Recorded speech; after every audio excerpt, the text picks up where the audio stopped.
Hai murid-murid, cikgu ada sebiji nanas. Cikgu telah mengupas kulit nanas dan parut nanas tersebut. Kemudian, cikgu mengisar menggunakan pengisar. Cikgu ingin memasak serat nanas untuk dijadikan jam nanas, manakala jus nanas pula untuk dijadikan minuman. Jadi sekarang, masalah cikgu, bagaimanakah cikgu ingin mengasingkan campuran serat nanas dan jus nanas tadi? Ya, betul. Cikgu boleh menapis campuran serat nanas dan jus nanas itu. Tapi bagaimanakah jika campuran itu adalah besi dan bahan buangan? Air dan etanol di dalam minyak wangi. Pewarna yang larut dalam air, pasir dan air, minyak dan air, sedak kopi dan air kopi. Apakah kaedah pengasingan yang sesuai digunakan? Hai murid-murid, saya Cikgu Siti dari SMK Derma Perlis, guru sains anda pada hari ini. Dan topik yang akan kita pelajari pada hari ini adalah dari bab 6, tingkatan 1, campuran. Episod kali ini kita akan belajar berkomunikasi mengenai contoh campuran dalam kehidupan seharian. Dan mari kita menyelesaikan masalah untuk mengasingkan campuran melalui aktiviti berdasarkan perbezaan ciri bahan dengan menggunakan kaedah fizikal. Tadi cikgu ada menyebut tentang campuran serat nanas dan jus nanas. Apakah definisi campuran? Campuran ialah bahan yang terdiri daripada dua atau lebih unsur atau sebatian yang bercampur secara fizikal. Murid-murid, mari kita lihat beberapa contoh campuran yang kita gunakan dalam kehidupan seharian. Contohnya seperti koktail, air batu campur, salad dan sandwich. Bagaimanakah sesuatu campuran itu dapat diasingkan? Disebabkan campuran terbentuk secara fizikal, jadi campuran juga boleh diasingkan secara fizikal. Sebagai contoh, sandwich diperbuat daripada roti, sayur dan daging. Oleh itu, kita dapat mengasingkan bahan-bahan sandwich tersebut secara fizikal dengan mudah. Murid-murid, mari kita teruskan pembelajaran kita tentang teknik pengasingan. Tapi sebelum itu, murid-murid perlu tahu bahawa teknik pengasingan bergantung kepada dua perkara. Yang pertama, sifat-sifat fizik dan keadaan jirim bahan-bahan yang terkandung dalam campuran. Yang kedua, bahan yang diperoleh daripada campuran itu. Terdapat 7 kaedah pengasingan yang anda perlu tahu. Kaedah pengasingan yang pertama, kaedah penurasan. Kaedah ini digunakan untuk mengasingkan bahan pepejal yang tidak larut daripada cecair di dalam sesuatu campuran antara cecair dan pepejal. Contoh campuran yang sesuai digunakan dalam kaedah ini ialah sedak kopi dan air kopi. Kaedah ini boleh dilakukan di dalam makmal dengan menggunakan susunan radas seperti gambar berikut. Antara radas yang wajib digunakan adalah kertas turas dan corong turas. Murid-murid, sila perhatikan gambar rajah. Bahan yang berada di atas kertas turas disebut baki turasan, manakala bahan yang berada di dalam bikar disebut hasil turasan.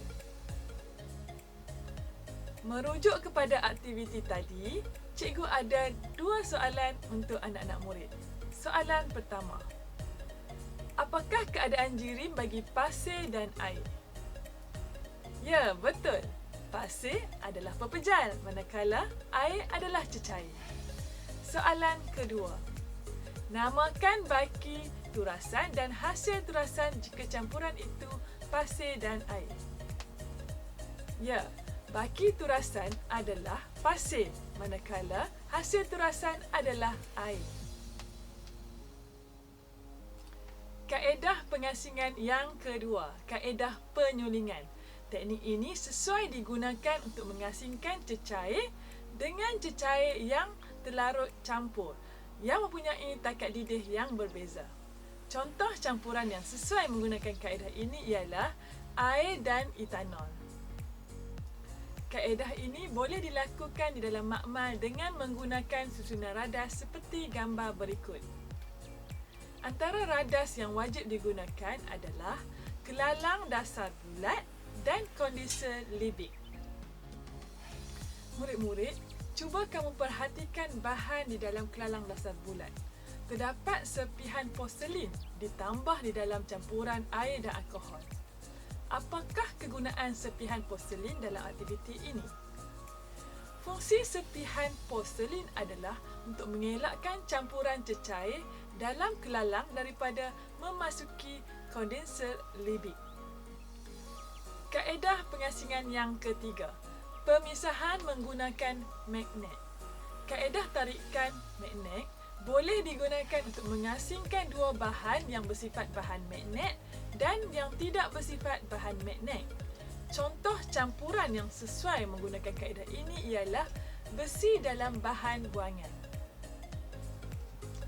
Kaedah ini boleh dilakukan di dalam makmal dengan menggunakan susunan radas seperti gambar berikut. Antara radas yang wajib digunakan adalah magnet bar. Campuran yang sesuai digunakan pula adalah campuran besi dan sulfur. Murid-murid, cuba anda ramalkan. Serbuk manakah yang akan tertarik pada magnet? Jelaskan mengapa. Ya, betul.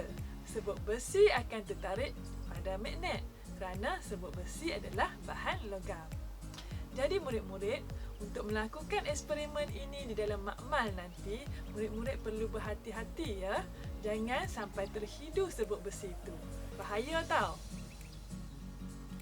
Kaedah seterusnya, kaedah pengasingan yang keempat. Kaedah pengenapan. Teknik ini digunakan untuk mengasingkan campuran cecair dan bahan pepejal yang tidak larut di dalam cecair dan menerap di dasar. Contoh campuran yang sesuai menggunakan kaedah ini ialah campuran pasir dan air. Kaedah ini boleh dilakukan di dalam makmal dengan menggunakan susunan radas seperti gambar berikut. Cikgu cadangkan, anda boleh juga menggunakan larutan berkelodak untuk menghasilkan campuran seperti campuran air dan pasir. Berdasarkan aktiviti tadi, cikgu nak anak-anak murid ramalkan. Apakah bahan yang akan terenak di dasar bikar? Ya, tepat sekali murid-murid. Pasir akan terenak di dasar bikar. Seterusnya, kaedah pengasingan yang kelima. Kaedah pengapungan. Kaedah ini digunakan untuk mengasingkan bahan yang tidak larut dan terapung di atas permukaan air. Contoh campuran yang sesuai digunakan dalam kaedah ini adalah campuran minyak dan air. Kaedah ini juga boleh dilakukan di dalam makmal dengan menggunakan susunan radas seperti gambar berikut. Corong pemisah dapat digunakan untuk mengasingkan minyak dan air. Sebagai contoh, minyak mempunyai ketumpatan yang lebih rendah daripada air. Oleh itu, minyak akan terapung di atas permukaan air. Kaedah pengasingan yang keenam. Kaedah kromatografi. Kaedah ini sesuai digunakan untuk mengasingkan campuran pewarna-pewarna. Contoh campuran yang sesuai menggunakan kaedah ini ialah campuran bahan pewarna dan air. Kaedah ini boleh juga dilakukan di dalam makmal dengan menggunakan susunan radas seperti gambar berikut. Tahukah murid-murid, terdapat atlet yang menggunakan dadah yang diharamkan untuk meningkatkan kecergasan. Tetapi dengan menggunakan kaedah kromatografi, sampel air kencing dapat diuji untuk mengesan kandungan dadah di dalam badan seseorang. Seterusnya, kaedah pengasingan yang terakhir, kaedah ketujuh. Kaedah penapisan. Kaedah ini biasa digunakan di rumah untuk mengasingkan benda asing dalam bahan pepecah. Contoh campuran yang sesuai menggunakan kaedah ini adalah campuran tepung. Jadi murid-murid, kita telah pun sampai ke penghujung sesi pembelajaran.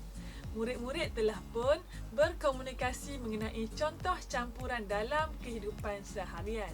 Dan kita juga telah menyelesaikan masalah untuk mengasingkan campuran melalui aktiviti berdasarkan perbezaan ciri bahan dengan kaedah fizikal.